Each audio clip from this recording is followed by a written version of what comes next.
Տիկին Ալավերդյան նախ քաղաքացիների են բերման ենթարկել, որոնք պարզապես կանգնած էին այստեղ ճանապարհին, սրա հետ կապված ձեր դիտարկումը եւ ձեր բնորոշումը իրավիճակին, որը այսօր տեղի է ունենում։ Նայեք, այն ինչ որ տեղի է ունենում, դա իրականացվում է այն անշեղորեն, իրականացվում է այն ծրագիրը, ինչի կատարման համար եկել են, ինչի համար բերել են այս թիմը։ Դա 2018 թվականից պարզ է, այն որ 2021 թվականին նորից նույն թիմը ընդ որում բացարձակ մեծամասնությամբ ընտրվեց ազգային ժողով, դա արդեն իսկ խոսում է նրա մասին, որ հասարակությունը Հայաստանի Հանրապետությունը բացարձակապես չի ընկալում, թե ինչ վիճակում է գտնվում այսօր Հայաստանը։ Այդ առաջինը, երկրորդը, ես ուզում եմ հայտարարություն անել, այն նույն հայտարարությունը, որը ժամանակին արել է Սամվել Կարապետյանը եւ այն նույն քննադատությունը, որը արել են սրբազանները։ Մասնավորապես, ես Լարիսա Ալավերդյանս համաձայն չեմ, կտրականապես համաձայն չեմ այն քաղաքականության հետ, որը իրականացվում է օրվա իշխանության կողմից։ Իմ խորին համոզմունքով եւ դատելով արդյունքներից այս իշխանությունը սպասարկում է թուրք ադրբեջանական ցեղասպանական քաղաքականությունը եւ ուժային կառույցները եւ իրավապահ մարմինները եւ դատական իշխանությունները, ովքեր կամ լրացիալ ձևով կամ ուղղակի ենթարկվելով, նրանք եւս իրականացնում են ահա այդ ծրագիրը, այսինքն թուրք-ադրբեջանական ծրագիրը, որը պետք է իրականացվի եւ իրենց ձեռքը չի հասնում, դա արվում է այս իշխանության ձեռքերով։ Առաջինը, երրորդը, սիրելիներս այն ինչ որ տեղի է ունենում, դա այլախոսության հետապնդում է։ Այլախոսության հետապնդում է։ Իշխանությունները այլ կերպ են դա ձևակերպում, իշխանազավթում են ուզում անել։ Չէ, նայեք, արդեն իշխանությունը զավթվել է իրենց կողմից։ Դա պետք չի բանալել։ Բոլոր այս 7 տարիներին այն մի շարք հակասահմանադրական, հակաօրինական, հակաիրավական բոլոր գործողությունները խոսում են նրա մասին, որ այո, այս իշխանությունը քողարկվելով ժողովրդի, այսպես ասած, կամքով, նա իրականացրել է եւ յուրացրել է իշխանությունը։ Հայաստանի Հանրապետությունում այսօր չկան անկախ հաստատություններ, ել չեմ ասում անկախ իշխանության թևերը։ Մենք գիտենք, որ բոլորը կրկնում եմ, յուրացված է մեկ իրեն քաղաքական ուժ կոչող, այն է քաղաքացիական պայմանագիր, ահա այդ կուսակցության կողմից։ Ես էլի եմ կրկնում, այն ինչ որ այսօր տեղի ունենում, բնորոշ է միայն տոտալիտար կամ վերին աստիճանի հետամնաց այնպիսի պետություններին, որոնց սահմանադրության մեջ չի գրված, օրինակ, Հայաստանը դա ժողովրդավարական, սոցիալական, ինքնիշխան,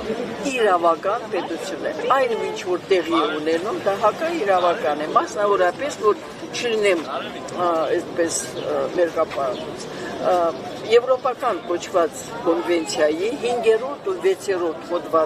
հոդվածները, որոնք ամենաերկարն են, որոնք խոսում են անձի անձեռնմխելիության մասին եւ ազատ դատավարության իրավունքի մասին, ամբողջովին խախտված է։ Հիմա էլ օրինակ այս բանին խախտված է ազատ տեղաշարժի իրավունքը։ Չկա հայտարարած ոչ հատուկ դրություն, ոչ իրավիճակը հատուկ ինչ-որ մի իրավիճակ է, չկա այդպիսի բան։ Եվ այն ինչ-որ հիմա տեղի ունենում, դա ինքներավչություն է, և այս առումով մարդու ազատ տեղաշարժելու իրավունքի կորպիտ ոտնահարում։ Տիկին Ալավերդյան, այսօր մայր թոռում տեղի ունեցած այդ իրավիճակի հետ կապված հատուկենտ իրավապաշտպաններ են հայտարարություն տարածել, դատապարտել այս գործողությունները ազգային անվտանգության ծառայության կողմից։ Նախկինում նման դեպքերի հետ կապված անընդհատ հայտարարություններ են հնչում, ինչու են լռում իրավապաշտպան կազմակերպությունները։ Ես ասեմ, նայեք, այն ինչ որ տեղի ունեցել Հայաստանում 2018 թվականից եւ մինչ այսօր շարունակվում է, դա աշխարհի ամենապղտոր գլոբալիստական կենտրոնների ծրագրերն։ Այսինքն այդպես չի, որ այս մի կուսակցությունը, որը որ հիմնվել է 2015 թվականի մայիսի, երբ որ 100-ամյակը ցեղասպանության նշվեց, տեսան, որ միաբան է հայ ժողովուրդը, որոշեցին, որ հնարավոր չի դրսից զավթել, դրսից քանդել։ Դրա համար գիտեք այդ փոքր գլոբալիստական կենտրոնները 100 տարիների, մի քանի դարերի փորձ ունեն քանդել այս կամ այն երկիրը կամ պետությունը։ Եվ այդ բոլոր ձևերը, որոնք որ չգիտես ինչի ասում են մանիպուլյատիվ, դա այդպես չի, դա հանցավոր պայմանավորվածությունների արդյունք է։ Եվ սա է պատճառը, որ այն նախկինում իրենց ակտիվ պահող քաղաքացիական հասարակության կազմակերպությունները, որոնք միայն ինքն են արդեն քանի տարի ֆինանսավորվում, իրենք փաստորեն իրականացնում են կամ լռեցյալ ձևով կամ ակտիվ իրականացնում են նույն այս ծրագրերը, որովհետև մենք հիշում ենք, որ փաստորեն ջատագովներից եղել են հենց այդ նույն հասարակական կազմակերպությունները։ Դրա համար ես կրկնեմ ինչ, որ ասում եմ հակասահմանադրական։ Հայաստանում այս իշխանությունները ամբողջովին քայքայեցին թե պետական հաստատությունները եւ թե հասարակական, այն է քաղաքացիական հասարակությունը քայքայվեց, բզկտվեց, որովհետև ծրագիրը, որը իրականացվում է, եւ վերջի այցելությունը ուր էր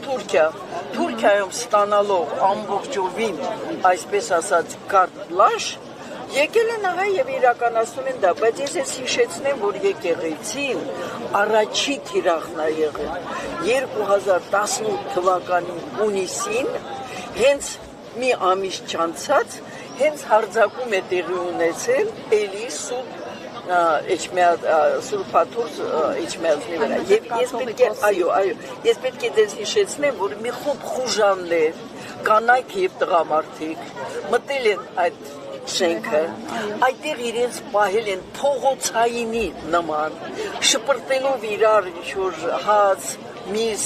եւ իրար կոչելով եւ բանանելով եւ պես ասած խրախճանք էր այդ տեղապը։ Մենք հիշենք, որ դրանք են այս իշխանության հենարանը եւ բերողը։ Եվ նրանք, ովքեր որ ժամանակին ասում են մենք սխալվել ենք, ես չգիտեմ ինչպես են սխալվել, այն ռետորաբանությունը, որով հանդես էր եկել այդ ուժը, ես կարծում եմ սխալվելու տեղ չէր թողնում, բայց եւ այնպես մեկ է այսօր այս իշխանության հենարանը այդ հայ հոյախառն եւ խուժանական փողոցային կեցվածքով խավն է։ Ես պետք է ասեմ, որ բոլոր պետություններում այդ խավը կա։ Կան, այդպես չի, որ մենք չմտածենք, որ վայ, ես ինչ ժողովուրդ ենք։ Այդ խավը ամենտեղ կա։ Ուղղակի ահա այդ փոքր գլոբալիստական կենտրոնները, այո, տիրապետում են այն մեթոդներին, որով քանդում են անգամ հին քաղաքակրթություն ունեցող երկիրը։ Եվ մենք այսօր այս վիճակում ենք։ Շնորհակալ